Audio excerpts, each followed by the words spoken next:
Kannada matrimony ಆಷಾಢ offer. ಈಗ membership ತಗೊಳ್ಳಿ, ಆಷಾಢದಲ್ಲಿ free ಆಗಿ ಯೂಸ್ ಮಾಡಿ. ಕೆಲವೊಂದು ಕಡೆ ಅಸಮಾಧಾನವನ್ನು ನಿನ್ನೆ ಕೂಡ ಸತೀಶ್ ಶೈಲವರು ಕೂಡ ತೋರಿಸ್ಕೊಂಡ್ರು. ಯಾರು?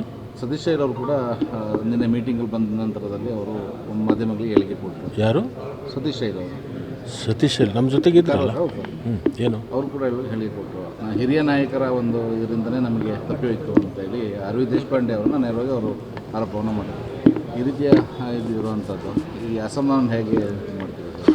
ನೋಡಿ, ಅವಕಾಶ ಇರೋದು 34 ಜನರಿಗೆ, ಇರೋ ಜಿಲ್ಲೆಗಳು 31. ಒಂದೊಂದು ಜಿಲ್ಲೆಗಳಿಗೆ 2, 3. ಇಲ್ಲಿ ಜಿಲ್ಲೆ ಅನ್ನೋದಕ್ಕಿಂತಲೂ ಸೋಷಿಯಲ್ ಇಂಜಿನಿಯರಿಂಗು ಕೂಡ ಮಾಡ್ತಾರೆ. ಸೋಷಿಯಲ್ ಇಂಜಿನಿಯರಿಂಗ್ ಮಾಡೋ ಹೊತ್ತಿನಾಗ ಕೆಲವೊಂದು ಸರಿ ಅವಕಾಶಗಳು ವಂಚಿತ ಆಗುತ್ತಾರೆ. ಬೇರೆ ಬೇರೆ ಹಂತದಲ್ಲಿ ಬೇರೆ ಅವಕಾಶಗಳು ಅವ್ರಿಗೆ ಒದಗಿಸ್ಕೊಡುವಂಥದ್ದನ್ನು ಪಕ್ಷ ಮತ್ತು ಸರ್ಕಾರ ಅದನ್ನು ಮಾಡ್ತಾರೆ. ಸ್ವಲ್ಪ ಮಟ್ಟಿಗೆ ಅಸಮಾಧಾನ ಇರ್ತದೆ. ಒಂದು 4 ದಿವಸ ಆದಮೇಲೆ ಅದು ಕಡಿಮೆ ಆಗುತ್ತೆ.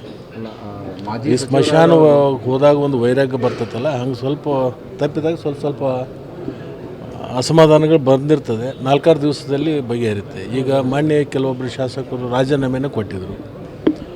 ವಾಪಸ್ ಕ್ಷೇತ್ರಕ್ಕೆ ಹೋದ್ಮೇಲೆ ಅವರಿಗೆ ಮನವರಿಕೆ ಆಯಿತು, ಬೇಡ ಮುಂದೆ ಮತ್ತೆ ಅವಕಾಶಗಳು ಸಿಗ್ತಾವೆ ಅನ್ನೋದು ಅವ್ರಿಗೆ ಅರಿವಾದ್ಮೇಲೆ ಅದನ್ನು ವಾಪಸ್ ತೊಗೊಂಡಿರ್ತಕ್ಕಂಥದ್ದು ಸ್ವಲ್ಪ ದಿವಸ ಇರ್ತದೆ. ಈಗ ಭಾಳಷ್ಟು ಜನ ಎಲ್ಲ ಪಕ್ಷ ದಿನೇಶ್ ಗುಂಡೂರಾವ್, ಸೊ ಅವರನ್ನೆಲ್ಲ ಯಾವ ರೀತಿ ಸಮಾಧಾನ ಮಾಡೋದು ಅಂತ?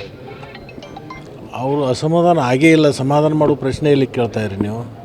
ಎಲ್ಲಾದರೂ ಹೇಳಿಕೆ ಕೊಟ್ಟಿದ್ದಾರೆ? ಎಲ್ಲ ಭೇಟಿಯಾಗಿ ಸ್ವಾಭಾವಿಕ. ಪಕ್ಷದ ನಾಯಕರ ಮೇಲೆ ಭೇಟಿ ಆಗ್ತಾರೆ, ಚರ್ಚೆ ಮಾಡ್ತಾರೆ, ಮುಂದಿನ ದಿನಮಾನಗಳಲ್ಲಿ ಯಾವ ಥರ ಸರ್ಕಾರ ನಡೆಸ್ಕೊಂಡು ಹೋಗಬೇಕು ಅಂತಕ್ಕಂಥ ಚಿಂತನೆ ಮಾಡ್ತಾರೆ.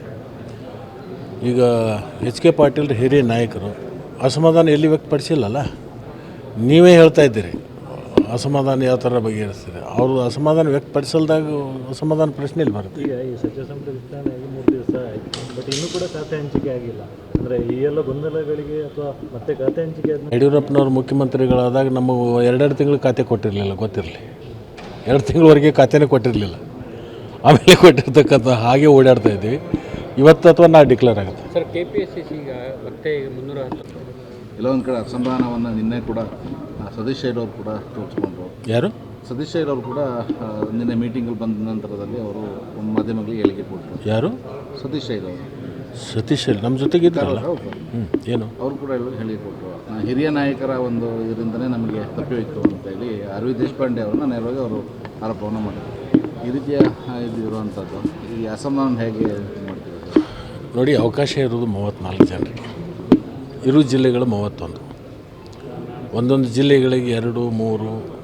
ಇಲ್ಲಿ ಜಿಲ್ಲೆ ಅನ್ನೋದಕ್ಕಿಂತಲೂ ಸೋಷಿಯಲ್ ಇಂಜಿನಿಯರಿಂಗು ಕೂಡ ಮಾಡ್ತಾರೆ. ಸೋಷಿಯಲ್ ಇಂಜಿನಿಯರಿಂಗ್ ಮಾಡೋ ಹೊತ್ತಿನಾಗ ಕೆಲವೊಂದು ಸರಿ ಅವಕಾಶಗಳು ವಂಚಿತ ಆಗುತ್ತಾರೆ. ಬೇರೆ ಬೇರೆ ಹಂತದಲ್ಲಿ ಬೇರೆ ಅವಕಾಶಗಳು ಅವ್ರಿಗೆ ಒದಗಿಸ್ಕೊಡುವಂಥದ್ದನ್ನು ಪಕ್ಷ ಮತ್ತು ಸರ್ಕಾರ ಅದನ್ನು ಮಾಡ್ತಾರೆ. ಸ್ವಲ್ಪ ಮಟ್ಟಿಗೆ ಅಸಮಾಧಾನ ಇರ್ತದೆ. ಒಂದು 4 ದಿವಸ ಆದಮೇಲೆ ಅದು ಕಡಿಮೆ ಆಗುತ್ತೆ. ಈ ಸ್ಮಶಾನ ಹೋದಾಗ ಒಂದು ವೈರಾಗ್ಯ ಬರ್ತೈತಲ್ಲ, ಹಂಗೆ ಸ್ವಲ್ಪ ತಪ್ಪಿದಾಗ ಸ್ವಲ್ಪ ಅಸಮಾಧಾನಗಳು ಬಂದಿರ್ತದೆ. 4-6 ದಿವಸದಲ್ಲಿ ಬಗೆಹರುತ್ತೆ. ಈಗ ಮೊನ್ನೆ ಕೆಲವೊಬ್ಬರು ಶಾಸಕರು ರಾಜೀನಾಮೆಯನ್ನು ಕೊಟ್ಟಿದ್ದರು. ವಾಪಸ್ ಕ್ಷೇತ್ರಕ್ಕೆ ಹೋದ್ಮೇಲೆ ಅವರಿಗೆ ಮನವರಿಕೆ ಆಯಿತು, ಬೇಡ ಮುಂದೆ ಮತ್ತೆ ಅವಕಾಶಗಳು ಸಿಗ್ತಾವೆ ಅನ್ನೋದು ಅವ್ರಿಗೆ ಅರಿವಾದ್ಮೇಲೆ ಅದನ್ನು ವಾಪಸ್ ತೊಗೊಂಡಿರ್ತಕ್ಕಂಥದ್ದು ಸ್ವಲ್ಪ ದಿವಸ ಇರ್ತದೆ. ಕನ್ನಡ ಮ್ಯಾಟ್ರಿಮೋನಿ ಆಷಾಢ ಆಫರ್. ಈಗ ಮೆಂಬರ್ಶಿಪ್ ತಗೊಳ್ಳಿ, ಆಷಾಢದಲ್ಲಿ ಫ್ರೀ ಆಗಿ ಯೂಸ್ ಮಾಡಿ.